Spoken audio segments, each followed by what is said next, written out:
भारत के 3 नए क्रिमिनल कानून 1 जुलाई 2024 से लागू हो गए। भारत सरकार ने अंग्रेजों के समय के 3 कानून जो पुराने थे उन्हें हटाकर नए कानून बनाए। भारतीय न्याय संहिता BNS 2023 जो इंडियन पीनल कोड IPC की धारा जो है पुराना कानून है उसकी जगह ये आया है। दूसरा है भारतीय नागरिक सुरक्षा संहिता BNSS 2023 पुराना कानून था CRPC क्रिमिनल प्रोसीजर कोड 1973 और तीसरा कानून है भारतीय साक्ष्य अधिनियम BSA 2023 और पुराना कानून जिसकी जगह इसको रिप्लेस किया गया है वो Indian evidence act 1872।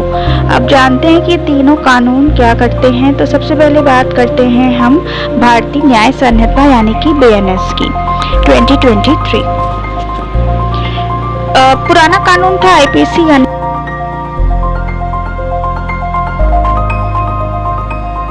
Indian penal code 1860 में बना था और इसको रिप्लेस किया है BNS ने। ये करता क्या है, ये कानून बताता है कि कौन कौन से अपराध हैं और उनकी सज़ा क्या होगी। मुख्य बातें हैं इसमें मॉब लिंचिंग, आतंकवादी गतिविधियां, टेररिस्ट एक्टिविटीज़ जितनी भी है, संगठित अपराध को भी अपराध माना गया है। सज़ा में बदलाव भी किए गए हैं, कुछ अपराधों में अब सज़ा और सख्त हो गई है जैसे बलात्कार के मामलों में। सामुदायिक सेवा, छोटे मोटे अपराधों में अब जेल के बजाय कम्युनिटी सर्विस की सज़ा भी हो सकती है। देश के खिलाफ युद्ध, झूठे आरोप, झूठे सबूत देने जैसे मामलों को स्पष्ट किया गया है। एक टर्म आया है ऑर्गेनाइज्ड क्राइम और इसका मीनिंग जान लेते हैं।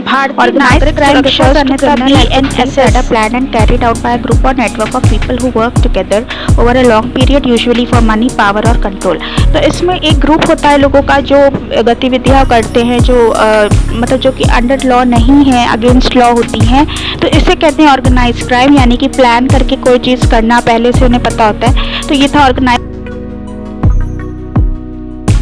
दूसरा है भारतीय नागरिक सुरक्षा संहिता BNSS। पुराना लॉ कौन सा था? क्रिमिनल प्रोसीजर कोड 1973 जिसको इस लॉ ने रिप्लेस। ये कानून बताता है कि पुलिस कैसे जांच करेगी, FIR कैसे लिखी जाएगी, गिरफ्तारी, जमानत, सुनवाई का तरीका आदि।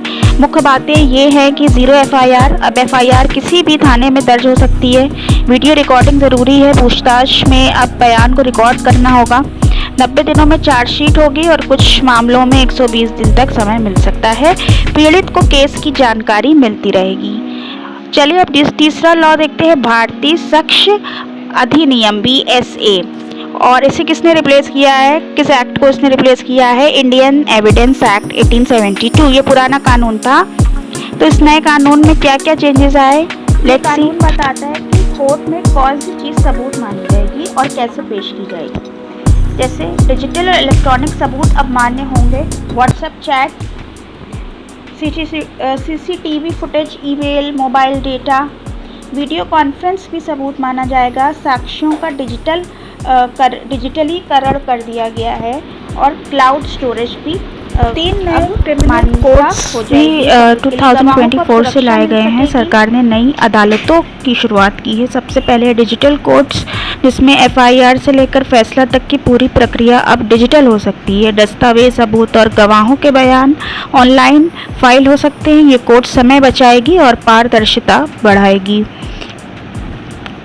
दूसरा है विक्टिम सेंट्रिक कोर्ट्स। इस अदालत में पीड़ित की सुरक्षा और सुविधाएं प्राथमिकता होंगी। पीड़िता को केस की हर जानकारी, मदद और न्याय प्रणाली में भागीदारी दी जाएगी। रेप केसेस में महिला गवाहों की गोपनीयता का विशेष ध्यान रखा जाएगा। Next is forensic enabled fast track courts.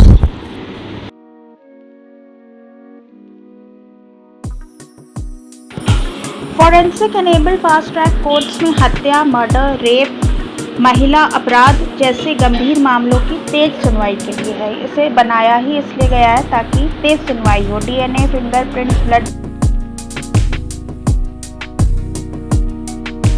न्याय मिलेगा।